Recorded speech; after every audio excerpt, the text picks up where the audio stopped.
Meus irmãos, boa noite. Hoje, dia 31 de março, 19 horas, nós começamos mais uma devocional no Evangelho segundo Marcos. Faz parte do nosso o proposto para o nosso estudo, né? Para os nossos estudos. Nós já temos a visita da Ana Rosa, da Dona Conceição, também do Gabriel, da Zilá. Boa noite, irmãos. Deus os abençoe. E também, com certeza, daqui um pouquinho chegam outros. A Dona Zilda também está conosco. Deus abençoe a senhora, irmã.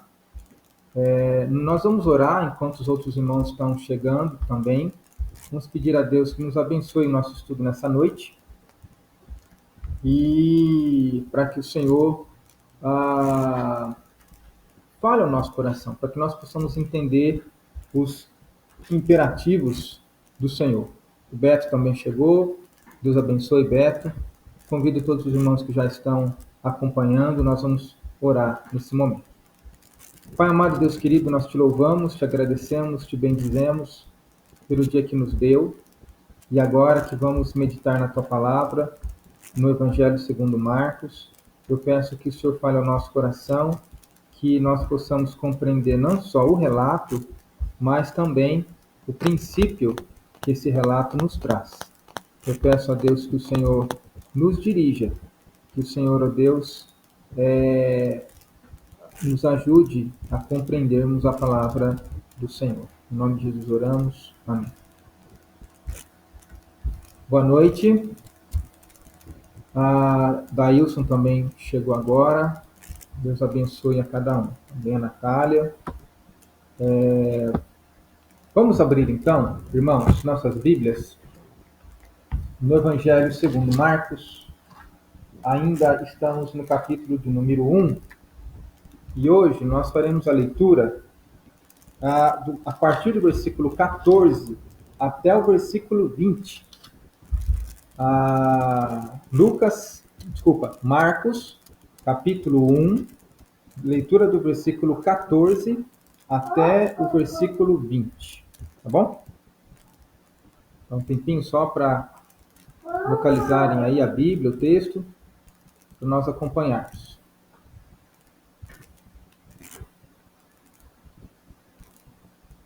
Diz assim, então, a palavra de Deus no Evangelho segundo Marcos, capítulo 1, verso 14 a 20.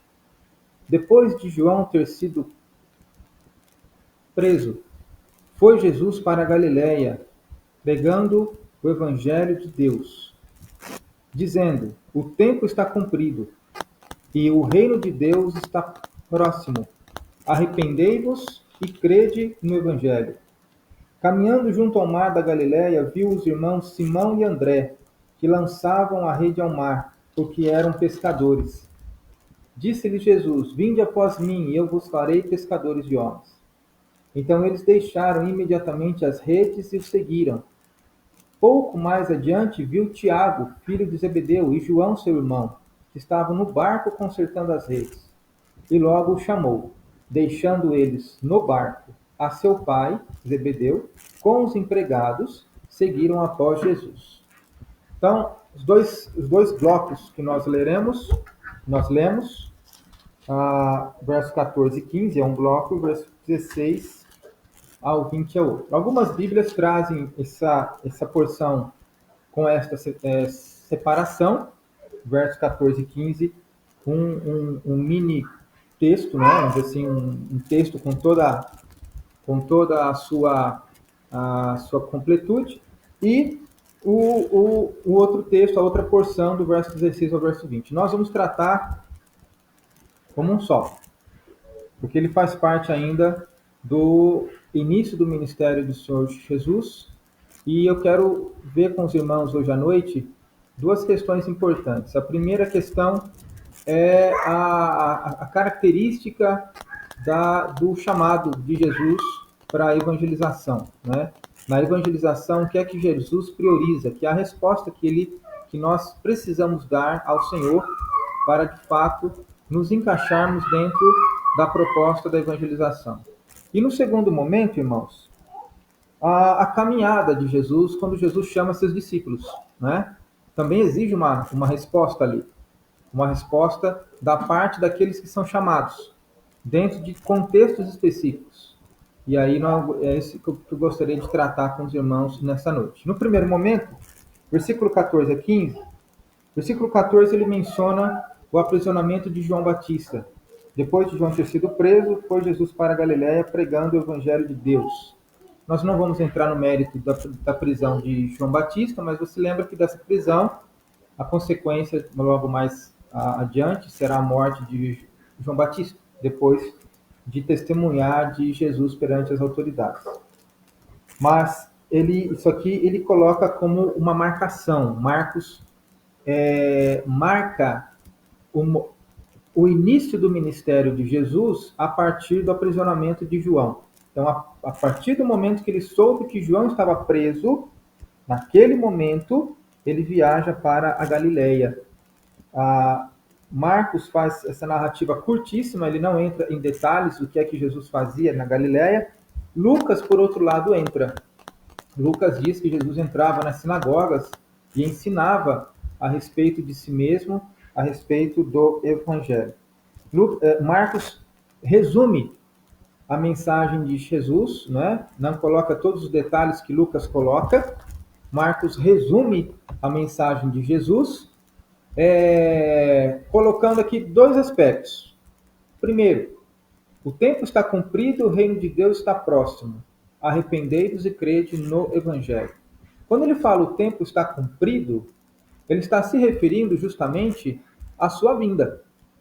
Porque até a vinda de Jesus, as pessoas ainda aguardavam, né? Estavam esperando, estavam aguardando, vamos dizer assim, uma manifestação de Deus na pessoa do Messias. Mas agora que Jesus veio, então o tempo se cumpriu. Quer dizer, aquilo que é o proposto por Deus, a chegada do Messias, estava iminente. Era ele mesmo que estava fazendo agora a evangelização. As pessoas não estavam mais falando dele. Ele havia chegado. Então, quando existe esse momento, ele aponta para si mesmo dizendo: o reino de Deus está perto ou cumpriu-se o tempo. Ele está se referindo à sua própria chegada como o Salvador. E aí, o elemento que ele ensina e requer de todos aqueles para entrar no reino: arrependimento e fé. Então, reparem que o ingresso no reino de Deus não é pelo entendimento necessariamente. Eu entendi o evangelho. Não é porque uma pessoa entendeu o evangelho que ela é admitida no reino.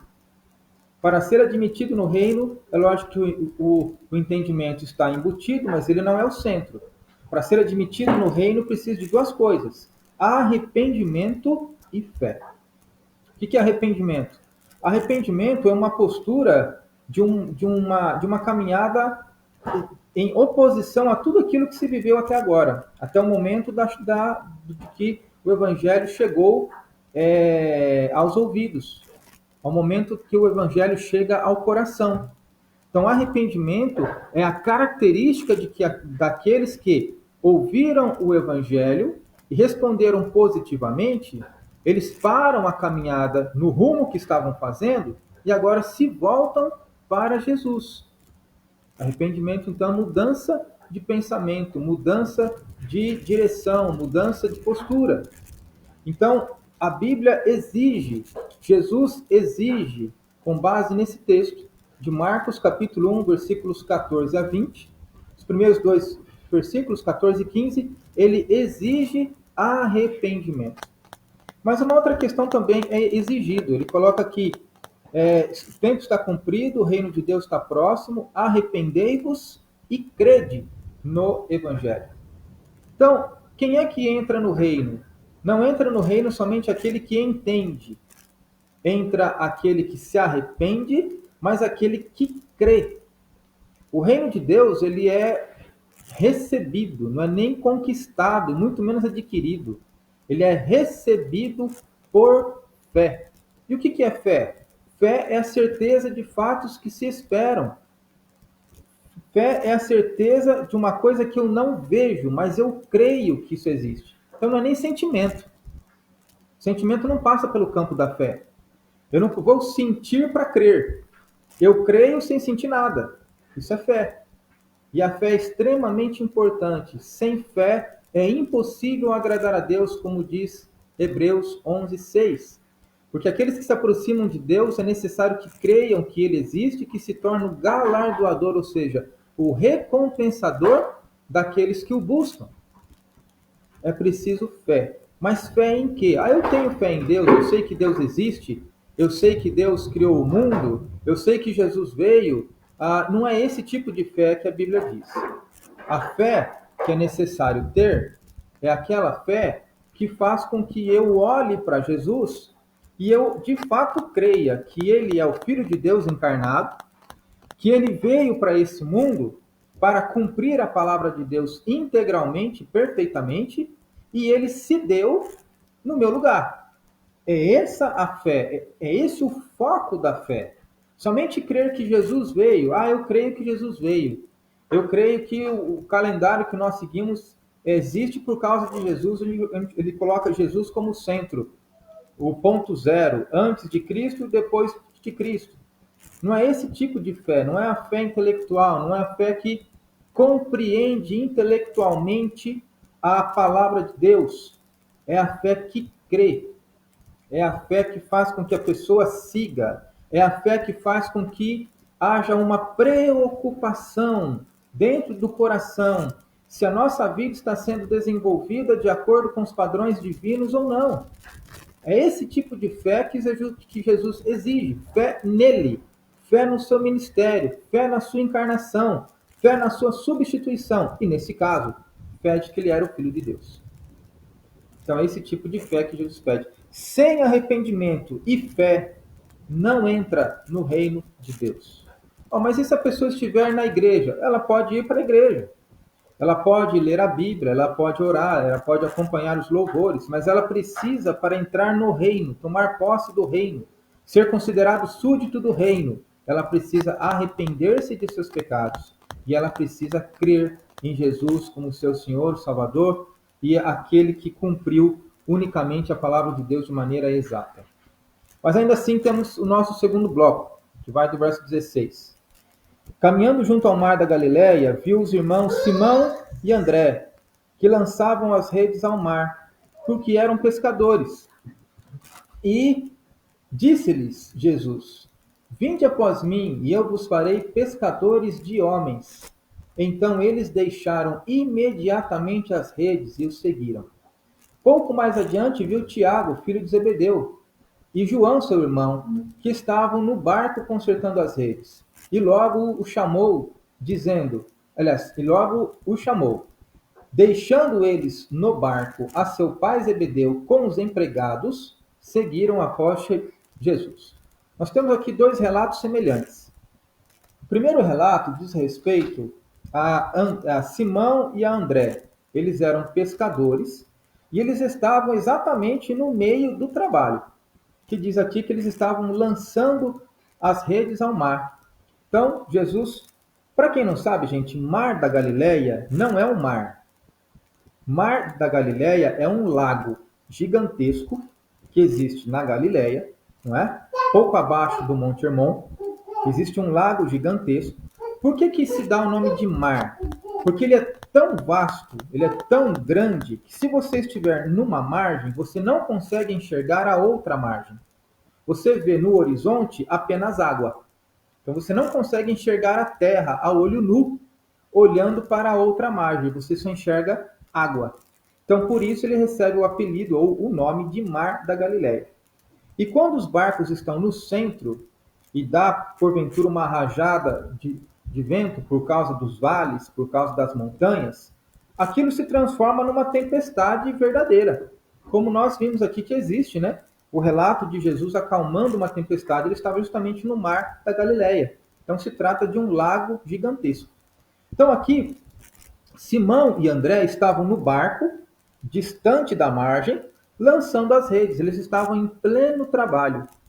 mas era uma distância suficiente que eles podiam ouvir a Jesus. E Jesus, passando, olhou para eles e disse: Vinde após mim, e eu vos farei pescadores de homens. Por que Jesus fala isso, pescadores de homens? Ele toma como exemplo o trabalho que Simão e André estavam executando, ou seja, eles eram pescadores. É isso até que Marcos explica ali. O que é que Simão e André fizeram? Diz o verso 18: Então eles deixaram imediatamente as redes e o seguiram. Então repare, eles estavam trabalhando, tirando ali o seu sustento, não é? Eram irmãos, e deixaram imediatamente, pararam tudo e seguiram a Jesus. O verso 19 diz assim: Pouco mais adiante viu Tiago, filho de Zebedeu, e João, seu irmão, que estavam no barco consertando as redes. E logo o chamou, deixando eles no barco a seu pai Zebedeu, com os empregados, seguiram após Jesus. Então veja aqui que Tiago e João também eram pescadores. E ao que tudo indica, eles tinham um pequeno negócio. Por que eles tinham um pequeno negócio? Porque o versículo 20 diz que eles deixaram no barco o pai e os empregados. Então eles eram pessoas que não só trabalhavam para si, como Simão e André, mas eles tinham um pequeno negócio ali. E aí Jesus passou e disse para eles: olha, versículo 19 diz: pouco mais adiante viu Tiago, filho de Zebedeu, e João, seu irmão, que estavam no barco consertando as redes. Logo o chamou, deixando eles no barco a seu pai, Zebedeu, com os empregados, seguiram após Jesus. Deixando eles no barco, Zebedeu, o pai, e os empregados. Qual que é a similaridade? Primeiro, o trabalho de ambos. Segundo, Jesus chamou, e quando Jesus chamou, tanto da parte de uma dupla, como da parte de outra dupla, houve uma resposta imediata. E aí existe a questão da distinção. Tiago e João, eles tinham um negócio próprio, mas eles consideraram que acompanhar a Jesus era mais importante. Simão e André estavam trabalhando, mas eles consideraram que acompanhar Jesus era mais importante. Então, irmãos, alguma coisa que eu gostaria que nós pensássemos, que nós tivéssemos de uma forma muito clara. O chamado de Jesus para nós é imperativo. O que significa isso? Significa que é mais importante do que todas as outras coisas que nós consideramos como importantes. Vocês entenderam isso? O chamado de Jesus é tão importante que é mais importante do que todas as outras coisas que nós consideramos importantes. Por quê? Porque todas as outras coisas que nós consideramos importantes estão ligadas a esta vida. E nós chegamos neste mundo sem elas, e quando partimos desse mundo, deixamos todas as coisas que consideramos importantes nesse mundo. Nós não levamos nada conosco, nós não chegamos com nada e não levamos nada conosco. Agora, a salvação, o estar na presença de Jesus, ele tem um start, ele tem um começo, mas ele não tem fim, ele é eterno. Então, o chamado de Jesus para o arrependimento, o chamado de Jesus para estar com ele é mais importante do que todas as outras coisas que nós consideramos importantes. Porque o chamado de Jesus diz respeito a uma vida presente, porque você já desfruta da graça de Jesus, de pertencer à sua família, de ser visto como seu irmão, de ser visto como filho de Deus, o Pai.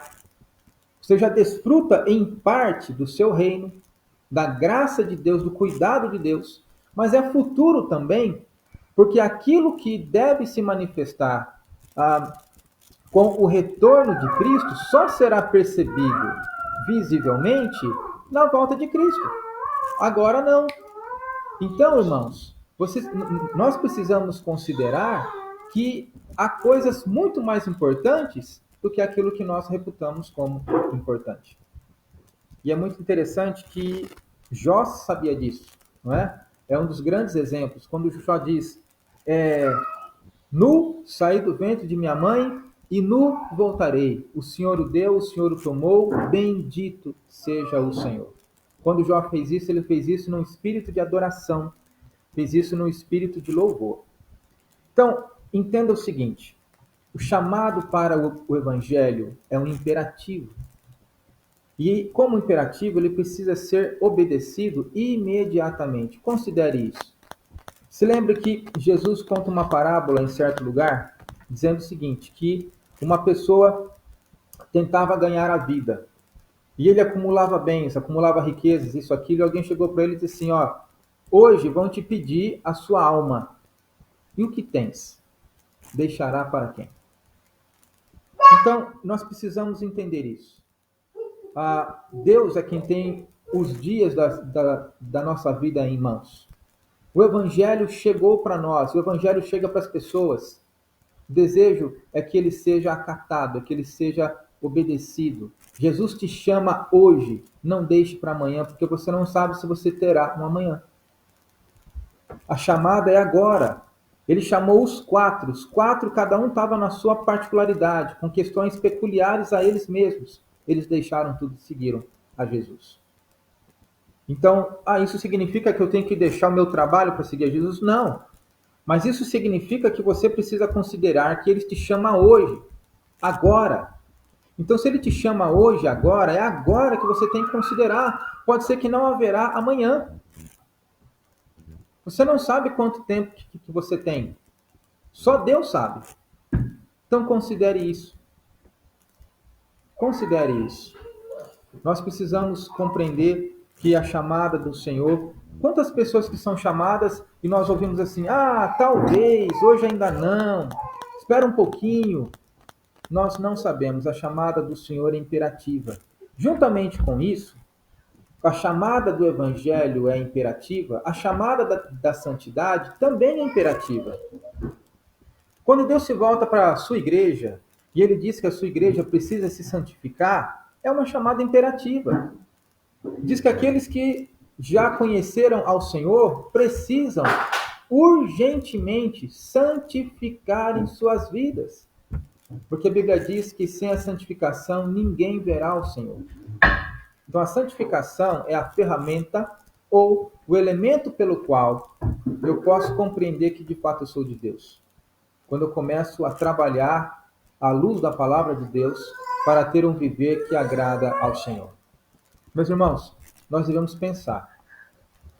Você que porventura ouviu o Evangelho e ainda não fez um compromisso com o Senhor, não deixe para amanhã. Não deixe para amanhã. Renda-se aos pés do Senhor Jesus hoje. Ele veio para te salvar hoje. Amanhã pode ser muito tarde. Amanhã pode não haver mais tempo. E se o Senhor te chamar e você não fez um compromisso com Ele, infelizmente lá na presença dEle não terá mais oportunidade. A oportunidade é aqui. Nós que já conhecemos ao Senhor, precisamos entender que há imperatividade também para a santidade, para a obediência, para a consagração.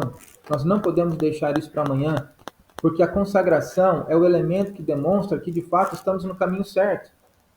Não é o congregar, não é a quantidade de oração que se faz, é a santificação. A oração é um elemento pelo qual eu dou lugar a essa santificação. Mas a santificação é mais importante do que a oração.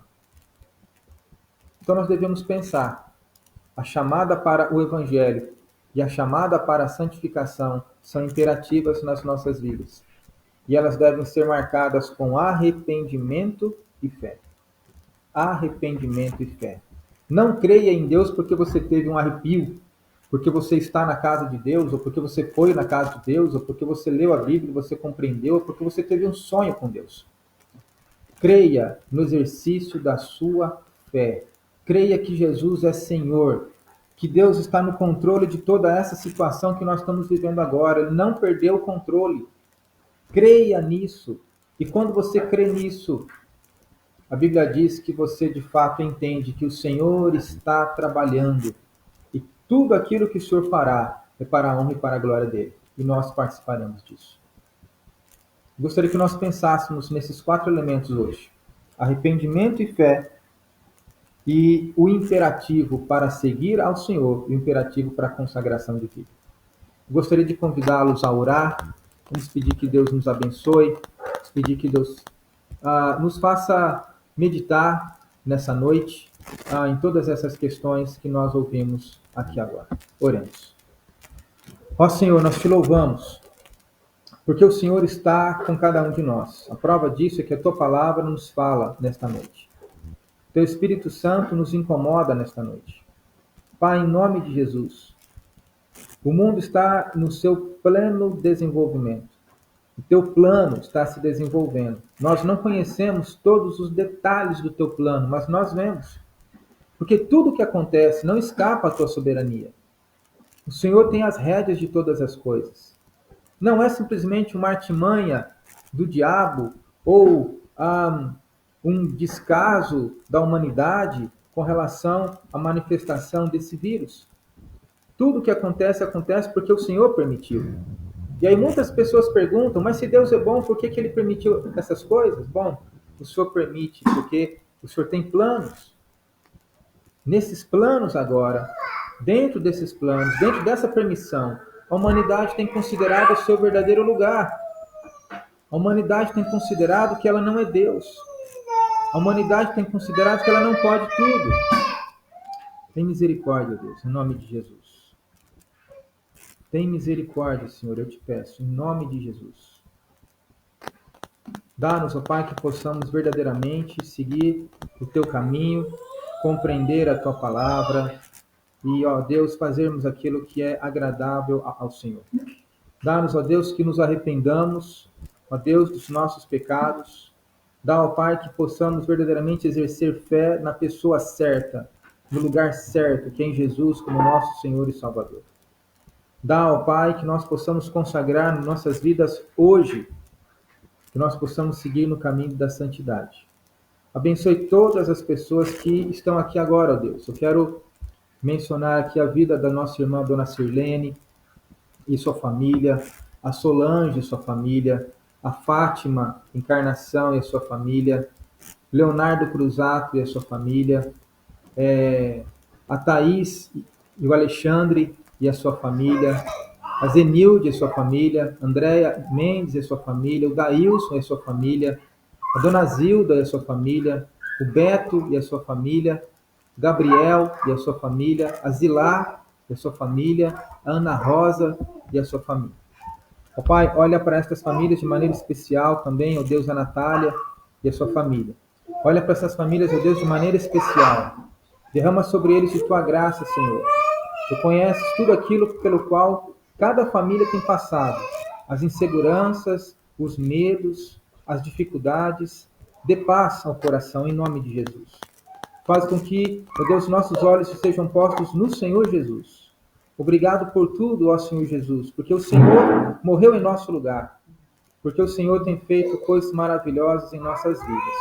Muito obrigado por tudo, nós te agradecemos, ó Deus Pai, nós te agradecemos porque o Senhor é maravilhoso, porque o Senhor é bondoso, porque o Senhor tem nos dado coisas maravilhosas. Em nome de teu Filho nós assim oramos. Amém. Meus irmãos, nós vamos encerrar essa transmissão. Lembre-se que amanhã nós estaremos a partir das 7 horas da manhã, seguindo com a nossa meditação no livro do profeta Daniel. E depois, logo mais à noite, às 19 horas, novamente, com a nossa meditação no Evangelho segundo Marcos.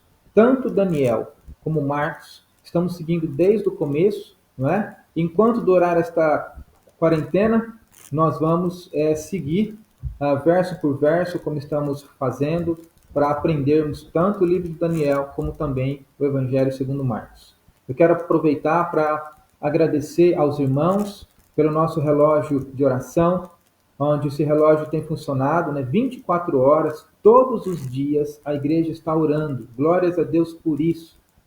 Deus com certeza está ouvindo nossas orações e além disso está se alegrando do seu povo. Porque é desejo do Senhor que o seu povo esteja orando. E 24 horas nós dividimos ali os horários.